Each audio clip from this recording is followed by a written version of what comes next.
பேரறிஞர் அண்ணாவால் உருவாக்கப்பட்டு 49ஆம் ஆண்டு கொட்டு மழையில் வடசென்னை ராபின்சன் பூங்காவில் தொடங்கி வைக்கப்பட்ட திராவிட முன்னேற்ற கழகம் அண்ணாவால் உருவாக்கப்பட்டு தலைவர் கலைஞர் அவர்களால் வளர்த்தெடுக்கப்பட்டு அதே மாதிரி பேருந்துகளில் பயணம் செய்யக்கூடிய மகளிர் அவர்கள் கட்டணமின்றி பயணம் செய்வதற்கான அந்த உத்தரவு வழங்கப்பட்டு அதுவும் நடந்து கொண்டிருக்கிறது. ஆரம்ப பள்ளிக்கூடத்தை முடிச்சுட்டு கல்லூரிக்கு போகக்கூடிய மாணவர்கள் மாணவியர்கள் அவங்க மேல் படிப்புக்கு போகக்கூடிய வசதி இல்லாத அந்த குடும்பத்தில் லட்சக்கணக்கான மாணவர்கள் இருக்கிறார்கள் என்பதை அறிந்து அதற்காக மாதம் அந்த மாணவர்களுக்கு மாணவியர்களுக்கும் தமிழ் புதல்வன் புதுமை பெண் என்ற திட்டத்தின் சார்பில் மாதம் 1000 ரூபாய் வழங்கப்படுது. அதே மாதிரி காலை உணவு திட்டம் இந்தியாவில் விட்டல, உலகத்தில் எங்கேயும் கிடையாது. நம்மை பார்த்து தான் லண்டன் மாநகரத்தில் இருக்கக்கூடியவர்கள் வந்து இதை பார்த்துட்டு அதை நடத்திட்டு இருக்காங்க. கனடா நாட்டில் அது நடந்து கொண்டிருக்கிறது. இப்போது பல மாநிலங்களிலும் இப்போ நடக்க தொடங்கி இருக்கு. அண்ணா ஒரு முறை சொன்னார்,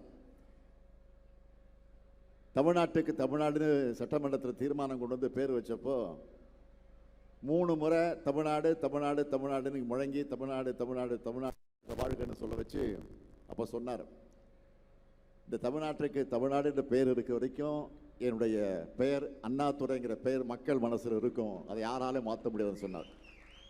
அது மாதிரி மகளிர் உரிமை திட்டமாக இருந்தாலும் பேருந்தில் பயணம் செய்வதற்கு மகளிருக்கு இலவசமாக போகலாம் என்ற அந்த திட்டமாக இருந்தாலும் காலை உணவு திட்டமாக இருந்தாலும் புதுமை பெண் திட்டமாக இருந்தாலும்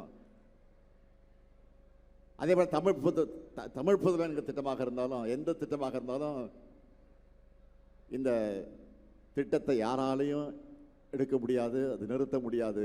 அந்த திட்டம் இருக்கிற வரையில் இந்த அடியேன் ஸ்டாலினுடைய பெயர் நிலைச்சு நிற்கும். அதான் எனக்கு பெருமை, அதான் இந்த இயக்கத்துக்கு பெருமை, அதுதான் உங்களுக்கு பெருமை.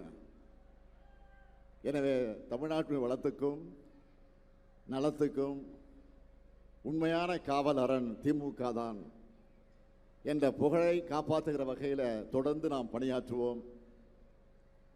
தேர்தல் எப்போ வேண்டுமானாலும் வரலாம், விரைவில் வரலாம், ஒரு 3 மாதம் கழித்து வரலாம், ஒரு 6 மாதம் கழித்து வரலாம். ஏன்னா ஆட்சி என்பது மெஜாரிட்டியோட வெற்றி பெறலவங்க எல்லாம் தெரியும் உங்களுக்கு. மெஜாரிட்டியோடு இல்லை, மெஜாரிட்டி நான் 234 தொகுதிக்கு பாதியில் என்ன 118 வரணும். இப்போ எவ்வளோ ஜெயிச்சாங்க? 108 தான். இப்போ சில கூட்டணி நம்மோடு இருந்த கூட்டணி கட்சி, நீங்கள் திமுக தான் ஜெயிக்கணும், ஸ்டாலின் தான் முதலமைச்சர் ஆகணும் ஓட்டு போட்டிங்கல்ல, தமிழ்நாட்டு மக்கள் ஓட்டு போட்டாங்கல்ல,